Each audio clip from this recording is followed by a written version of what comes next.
Salut les amis, j'espère que vous allez bien. On se retrouve aujourd'hui pour une toute nouvelle vidéo sur l'univers de Dragon Ball.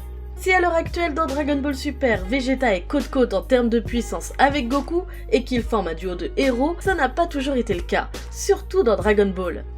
Renégat contraint ou pas de rester sur Terre, Vegeta n'a cessé de s'entraîner pour dépasser Goku sans réel succès, allant même jusqu'à accepter un pouvoir maléfique dans le but de devenir une machine à tuer.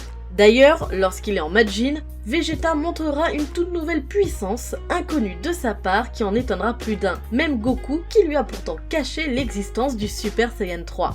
Et ça, Vegeta restera bien amer sur ce sujet. Mais qu'est-ce que le Super Saiyan 3 ? Quelles sont ses caractéristiques ? Le Super Saiyan 3 est le troisième stade de transformation d'un Super Saiyan. Goku est le premier à atteindre ce niveau après de longues années d'entraînement dans l'au-delà, 7 ans exactement. Sous cette forme, le Saiyan utilise toute l'énergie qu'il possède. Le stade de Super Saiyan 3 est énergivore et l'utilisateur ne peut rester sous cette forme que pendant une courte durée.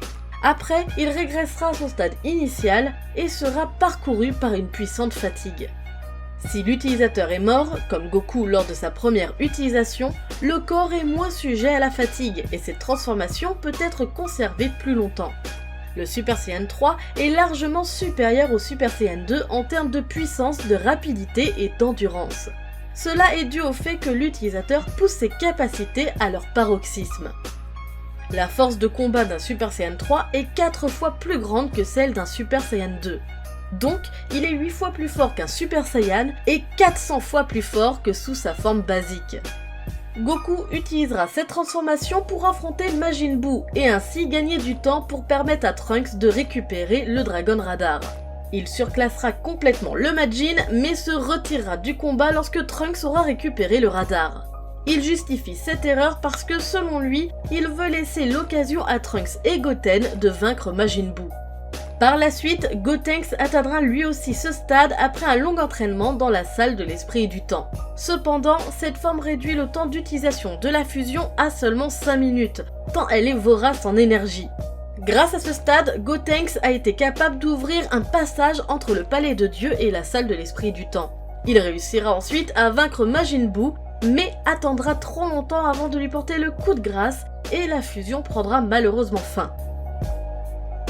Donc, au sein de Dragon Ball, seulement 2 entités ont pu atteindre ce niveau. Mais nous ne sommes pas là pour seulement nous contenter des faits, mais bien pour rêver. Car oui, tout l'intérêt des SI est de nous faire rêver avec des potentielles théories et histoires déviant de la réalité, tout en restant plausibles au maximum.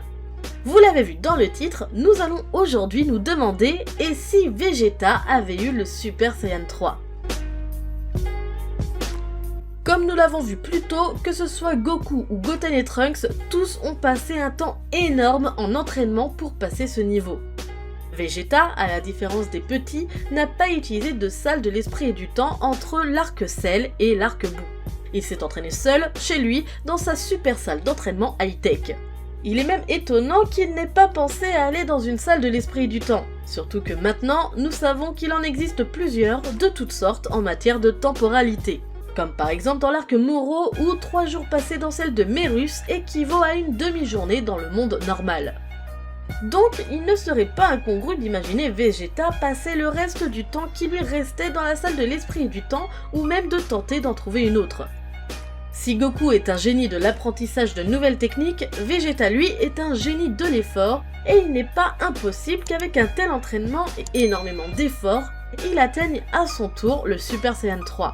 Car oui, s'il ne l'a pas à l'heure actuelle, c'est simplement parce que il n'a pas pris le temps d'essayer de le passer, il a préféré passer à l'étape supérieure. Mais l'obtention d'une nouvelle transformation inédite pour Vegeta aurait eu énormément de répercussions, que ce soit dans la mentalité du personnage ou même sur les événements de l'histoire. Si Vegeta avait obtenu le Super Saiyan 3 de son côté, seul, cela aurait été la première fois qu'il atteignait un niveau que Goku n'aurait pas déjà atteint. Enfin, de ce qu'il en savait. Donc forcément, ceci aurait eu un impact sur son ego d'homme Saiyan. Pour rappel, au début de l'arc Buu, nous sommes face à un Vegeta qui a le cul entre 2 chaises comme on dirait. Il était divisé en 2 états d'esprit qui le rendaient finalement facile à corrompre. D'un côté, il y avait son côté père de famille et mari qui se développait de plus en plus et qui prenait de plus en plus de place dans son cœur. Et de l'autre, la bête sauvage rappelant ses origines Saiyan qui avait soif de sang, de combat et de pouvoir. Donc forcément, si dans l'histoire originale, Vegeta se laisse corrompre suite à son constat sur l'écart de puissance entre Goku et lui, dans notre version, on ne sera pas si loin et on pourrait même imaginer qu'il aurait été encore plus loin que dans l'histoire originale. Dans Dragon Ball, si Vegeta se laisse imposer le sceau de Babidi, c'est avant tout pour obtenir la puissance pour vaincre Babidi, ses sbires et également Boo. Et si dans la foulée il pouvait défoncer Goku, bah écoutez, ça l'aurait arrangé. Or, dans notre version, on peut tout à fait imaginer que Vegeta aurait eu énormément confiance en lui et en ses pouvoirs suite à l'obtention du Super Saiyan 3, et qu'il aurait certainement cherché à provoquer Goku au combat. Il se serait vanté tout en se transformant devant Goku qui, lui, con comme il est, se serait transformé dans la foulée pour montrer à son ami que lui aussi l'avait atteint. Seulement, comme nous l'avons vu en début de vidéo, le fait que Goku soit mort lui donne un avantage certain lors de sa transformation en Super Saiyan 3 comparé à Vegeta. Il consomme bien moins que ce dernier, donc forcément, il serait bien plus endurant. Ce qui va engendrer la défaite de Vegeta qui là sera bien vénère puisqu'il sera réellement face à ce sentiment d'injustice.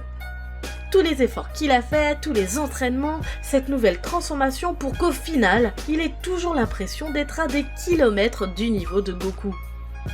À ce moment-là, on peut tout à fait imaginer que Vegeta acceptera le sceau de Babidi, déterminé à défoncer Goku. Et finalement, peut-être que ce Vegeta perdra de vue son objectif de sauver sa famille, préférant tuer Goku pour rétablir son honneur. Donc nous sommes finalement à un stade très proche de l'histoire originale. Vegeta aura tout de même la marque de Babidi, mais sera capable de se transformer en Super Saiyan 3 et sera bien vénère contre Goku. Comme nous l'avons vu plus tôt, la transformation du Super Saiyan 3 est certes plus puissante à tous les niveaux par rapport au Super Saiyan 2, mais elle est très énergivore, laissant son utilisateur dans un état de fatigue extrême. Vegeta, réellement en run contre Goku, aura pour seul et unique objectif de lui taper dessus jusqu'à ce que mort s'ensuive. Seulement, même si la marque Majin décuple le plein potentiel de son hôte, le corps physique, lui, ne peut pas aller au-delà de ses limites. On aura certainement droit à un combat spectaculaire entre les deux Saiyans, mais hélas, il n'y aurait pas plusieurs issues à ce combat. Vegeta serait tout simplement trahi par son propre corps qui ne supportera pas toute cette puissance. Peut-être que, tout comme dans l'histoire originale, dans un court moment de lucidité, Vegeta attaquera les vrais ennemis de la Terre et se rappellera l'importance de sa famille. Mais dans tous les cas, il périra. Par la suite, on peut totalement se raccorder à l'histoire originale avec un Vegeta qui, pour se racheter, acceptera, une fois revenu sur Terre, de fusionner avec Goku. Néanmoins, quelque chose qui aurait été très sympathique, c'est que lors de la fusion entre Goku et Vegeta grâce au Potala, Vegeto aurait été capable de passer en Super Saiyan 3. Bien sûr, tout comme pour Gotenks, il y aurait certainement une pénalité de temps sur la durée de la fusion. Ce qui n'aurait pas pu permettre la situation cocasse où Goku et Vegeta pensent être bloqués fusionnés à vie ensemble. Mais on aurait pu avoir encore une fois un très beau combat. Bref, on est vraiment pas loin de l'histoire de base et je pense même que ça n'aurait pas eu énormément d'impact sur l'histoire. Vegeta dans Dragon Ball a plus servi de faire valoir pour Goku qu'autre chose et heureusement Dragon Ball Super se rachète sur son développement qui est bien plus intéressant. Et vous, quel changement pensez-vous que le Super Saiyan 3 de Vegeta aurait apporté à l'histoire? N'hésitez pas à nous partager votre version de ce SI dans les commentaires. Et si ma version vous a plu, n'hésitez pas à liker et à partager la vidéo, ça nous fait super plaisir et surtout ça nous aide pour le référencement sur YouTube. Sur ce, moi je vous laisse à la prochaine, tchuss!